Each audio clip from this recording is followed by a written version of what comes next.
শ্রমজীবী মানুষের কণ্ঠে মে দিবসের শহীদদের কথা, মে দিবসের কথা। কিন্তু যারা সে সময় বিরোধিতা করেছিল তাদের আজকে চিহ্ন মাত্র নাই। কেউ মনে করলেও তাদেরকে ঘৃণার সাথে তাদের কথা মনে করে। সেখানে ব্যবসায়ী ছিল, সেখানে শিল্পপতি ছিল, সেখানে রাজনীতিবিদ ছিল, সেখানে সংবাদপত্রের মালিক ছিল, যারা জুরি বোর্ড করে এই নিরপরাধ শ্রমিক নেতাদেরকে ফাঁসি দেয়।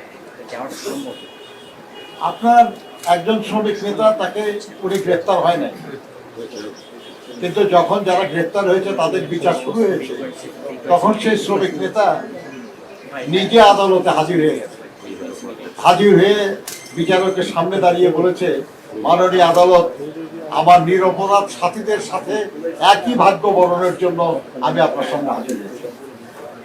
এগুলো নেতা, পালায়া যাওয়া নেতা হয় না। নিশ্চিত ফাঁসি জানে যারা তার সাথীদের সাথে একই শাস্তি বরণ করার জন্য হাজির হয়েছে, সেটা নেতা।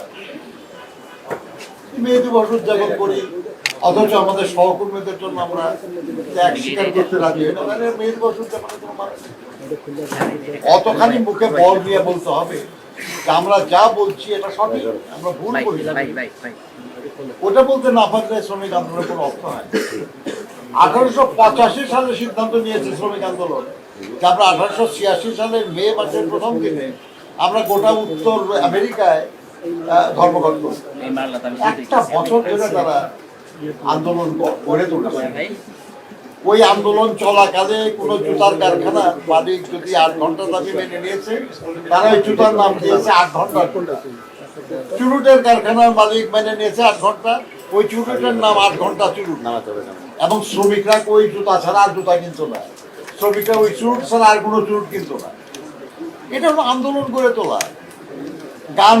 গান গেয়েছে তারা, রাস্তায় রাস্তায় গান গেয়ে শ্রমিকদেরকে উদ্বুদ্ধ করেছে আন্দোলন নিয়ে। ওইরকম প্রস্তুতি ছাড়া শ্রমিক আন্দোলন হয় না, এটা মনে রাখতে হবে শ্রমিক আন্দোলনের নেতা। যদি সত্যি আমরা মনে করি যে মে দিবস আমাদের, একটা জিনিস বলি আমি আপনাদেরকে, আমি আপনাদের সামনে কথা বলছি কেন, আমি মনে প্রাণে বিশ্বাস করি সংবাদপত্র, টেলিভিশন, অনলাইনে যারা কাজ করেন তারাও শ্রমিক এবং তারা ট্রেড ইউনিয়নের আইনে রেজিস্টার তাদের সংগঠন। সাংবাদিকদের ইউনিয়ন শ্রম আইনে রেজিস্টার। এক সময় সংবাদপত্রের প্রেস শ্রমিকদের ইউনিয়ন খুব শক্তিশালী ছিল, এখন তো সব অটোমেটিক হয়ে গেছে, প্রেসই নাই, কম্পিউটারও নাই, কিন্তু শ্রম আইনে রেজিস্টার। আপনারাও শ্রমজীবী মানুষ, আপনাদের কাছে আমাদের অনুরোধ, শ্রমজীবী মানুষের এই গৌরবের দিনটাকে সফলভাবে উদযাপনের ব্যাপারে আপনারাও দয়া করে সহযোগিতা করেন। আমার কাছে তো খুব আনন্দ লাগে, বিশেষ করে মে দিবসের অনুষ্ঠান করতে এসে এবারও এই খানিকক্ষণ আগে আমাদের সহকর্মীরা আমাদের সাথীদের সঙ্গে আলোচনা করে তারা নিজেরা চাঁদা দিয়ে ঠিক করেছেন যে কিভাবে এই সমাবেশটা করা যায়। যে পরিমাণ টাকা দরকার প্রায় সেই পরিমাণ টাকার প্রতিশ্রুতি অলরেডি আমরা পেয়ে গেছি, আমাদের কারো কাছে টাকার জন্য যেতে হবে না। এবং যে পরিমাণ জনসংখ্যার কথা বলা হচ্ছে, এটা মে দিবসের সমাবেশ করার জন্য এই জনসংখ্যা খুব কম না, যথেষ্ট। এবং এটা শুধু ঢাকা মহানগরে, আশেপাশের জায়গা থেকে আমাদের লোকরা আসবে শ্রমিক আন্দোলনে। প্লাস যেহেতু আমাদের দেশের প্রধানমন্ত্রী, আমাদের দলের চেয়ারম্যান জনাব তারেক রহমান প্রধান অতিথি, মহাসচিব বিশেষ অতিথি, এখানে তো ন্যাচারালি আমাদের দল, অঙ্গ দলের লোকরা, আরো অন্য দল, তারাও আসবে। কাজে আল্লাহর মেহেরবানি আমরা আশা করছি যে একটা বিশাল সমাবেশ সেদিন অনুষ্ঠিত হবে। তবে একটা জিনিস খালি হিসাব করে বলি, শ্রমিক আন্দোলনের নেতা যারা, আমরা একটু আগে দেখতেছিলাম অনলাইনে যে ঢাকা মহানগরীর জনসংখ্যা হলো 2,53,00,000-এরও বেশি। 2,53,00,000-এরও বেশি। এই ঢাকা মহানগরের জনসংখ্যা সবই তো শ্রমিক না, কিন্তু যদি বলেন শ্রমজীবী কর্মজীবী মানুষ যারা ট্রেড ইউনিয়ন করতে পারে, এটা হিসাব করলে মোটামুটি এর অর্ধেক হয়ে যাচ্ছে, তাই না? হবে না? না না, যে অর্ধেকও যদি হয় তাহলে কত হলো? 1,26,00,000 বা 27 লক্ষ। তার 1% কত? 1,27,000। আপনারা যে হিসাব করছেন তাতে তো 1,27,000 হয় নাই।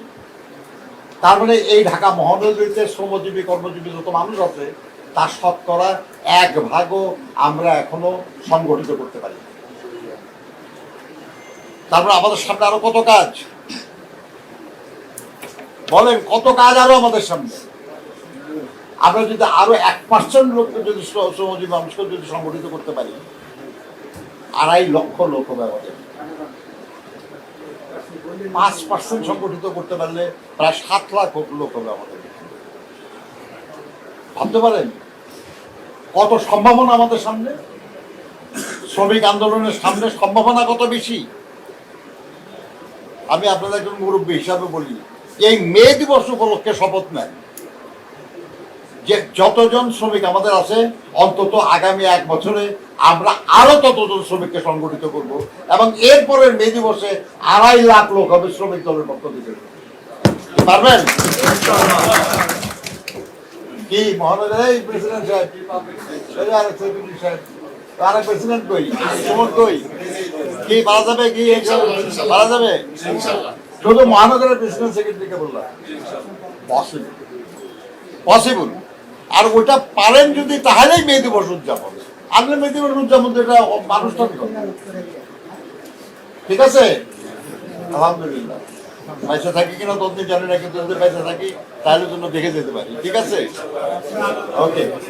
প্রিয় সাংবাদিক বন্ধুগণ, আমাদের মে দিবসের সমাবেশ আগামী 1 মে শুক্রবার, ঠিক এখন থেকে আরো 1 সপ্তাহ পরে নাকি এই অফিসের সামনেই বেলা 2:30টায় অনুষ্ঠিত হবে। আমাদের নেতা, বাংলাদেশের গণমানুষের নির্বাচিত নেতা, বহু বছর পরে জনগণ ভোট দিয়ে যাকে নেতা নির্বাচিত করেছেন, মাননীয় প্রধানমন্ত্রী জনাব তারেক রহমান সাহেব, বিএনপির চেয়ারম্যান, তিনি এই অনুষ্ঠানে প্রধান অতিথি হিসেবে অবস্থিত থাকবেন। এবং আমাদের দলের মহাসচিব সংগ্রামী জননেতা জনাব ফখরুল ইসলাম আলমগীর সাহেব, তিনি এই অনুষ্ঠানে বিশেষ অতিথি রাখবেন। সভাপতিত্ব করবেন আমাদের শ্রমিক দলের সভাপতি জনাব আনোয়ার হোসেন সাহেব। আমরা সবাই সেখানে উপস্থিত থাকব।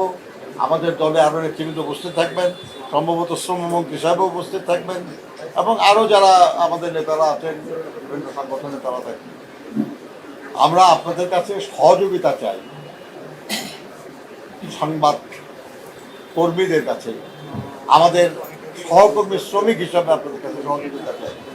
আপনার মে দিবসের অনুষ্ঠানটা সফল করার ব্যাপারে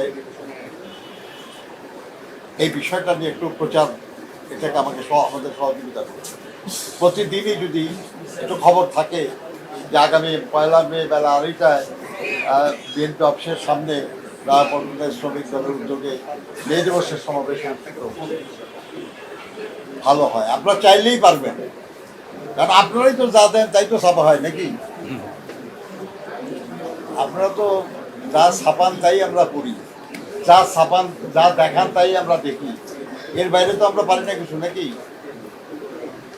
আমরা যা দেখি, আমরা যা শুনি, আমরা যা পড়ি, তার বাইরে কত কিছু আপনারা জানেন, অনেক বেশি জানেন।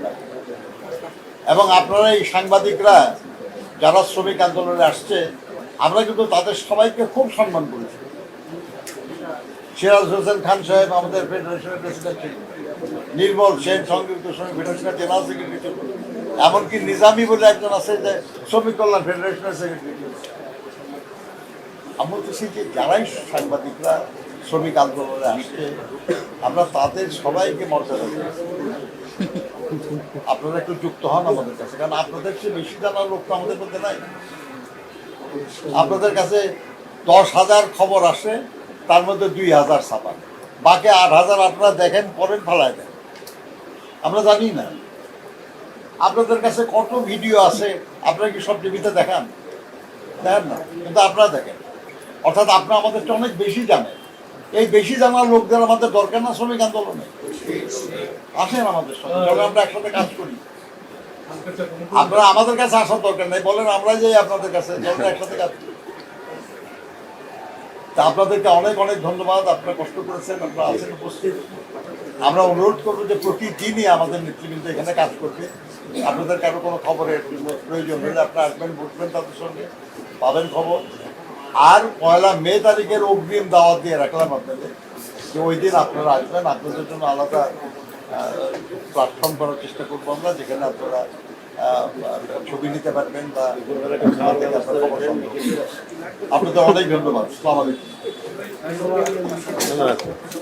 এই ব্যাপারে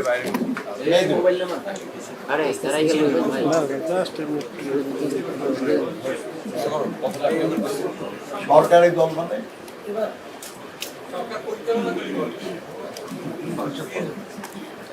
যে দল এখন সরকারে আছে আমরা সেই দলের সঙ্গে কাজ করি। যখন সরকারে ছিল না তখনও কাজ করি।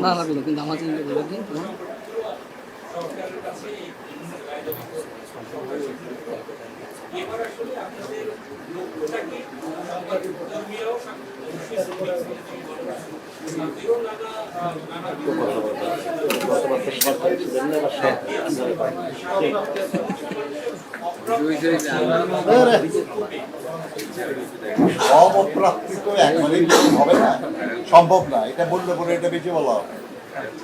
এমনকি আপনার সন্তানের সব প্রাপ্তিও আপনি পূরণ করতে পারবেন এই কথাগুলো দিয়ে বলা যাবে না।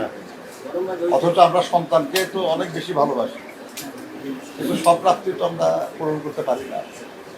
কিন্তু আমি এটা বিশ্বাস করি আর কি, যে এই সরকার নির্বাচনের আগে যে ইশতেহার প্রণয়ন করেছে, দেশের যে কোনো রাজনৈতিক দলের চেয়ে এই সরকার শ্রমজীবী মানুষের জন্য অনেক বেশি ভাবে, অনেক বেশি কিছু করতে চায়। কতটুকু পারবেন না পারবে এটা অনেক কিছু নির্ভর করে পরিস্থিতির উপর। যেমন এই সরকার ক্ষমতা আসার পরে এই যে ইরান, ইসরায়েল, আমেরিকার যে যুদ্ধটা, এটা তো স্বাভাবিক ছিল না, এটা তো প্রত্যাশিত ছিল না। কিন্তু এই সরকারের জন্য সবচেয়ে বড় সংকটের কারণ হয়ে দাঁড়িয়েছে এটা, যেটার ব্যাপারে সরকারের কোনো হাত ছিল না।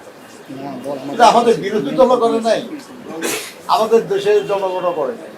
এটা আন্তর্জাতিক একটা ঘটনার প্রেক্ষিতে একটা বড় সংকট হয়ে গেছে, যেটা আমাদের বহু উন্নয়ন প্রচেষ্টা কিছুটা হলেও বিঘ্নিত করেছে, বাধাগ্রস্ত। তো সেরকম পরিস্থিতির কারণে কিছু কাজ একটু বিলম্বিত হতে পারে, কিন্তু আমরা বিশ্বাস করি যে সরকার যে প্রতিশ্রুতিগুলো দিয়েছে তার নির্বাচনী ইশতেহার সেটা পালন করবে। আর আপনি বলতেছেন কি দাবি নিয়ে আমরা কাজ করছি, যেটা পয়েন্ট বিজয় দিবস আমরা যে উদযাপন করেছি, সেই বিজয় দিবসে আমাদের যেসব দাবি ছিল তার মধ্যে যা পূরণ হয় নাই তার সবই আমাদের এবারেরও দাবি। নো ম্যাটার যে বিএনপি ক্ষমতায় আসছে বা অন্য দল ক্ষমতায় গেছে, শ্রমজীবী মানুষের যে দাবি, যে ন্যায্য দাবি তো আমরা দেখলেন আদায় হয় নাই, তার সব কিছু সেগুলোই দাবি, এটা নতুন করে বলার কিছু নাই। আর আপনার সাংবাদিকদের ব্যাপারে বলতেছেন, তারা যেসব দাবি এক্সপ্রেস করেছে, দাবি করেছে, সেগুলো তাদের দাবি। আপনারা যদি দাবি না করেন, আমরা তো আপনাদের দাবি করে আদায় করতে পারবো না।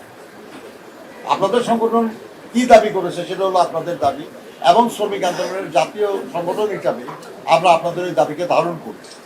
আপনাদের সাথে আদায়ের ব্যাপারে আমরা সহযোগিতা করতে পারবো, কিন্তু সেটা আমাদেরকে জানতে হবে। আমি আবার অনুরোধ করতেছি আপনাদের যে জাতীয় শ্রমিক আন্দোলনে সব শ্রেণী পেশার শ্রমিক সংগঠনের যুক্ত হওয়া কিংবা অন্তত সম্পর্কিত হওয়াটা খুব গুরুত্বপূর্ণ।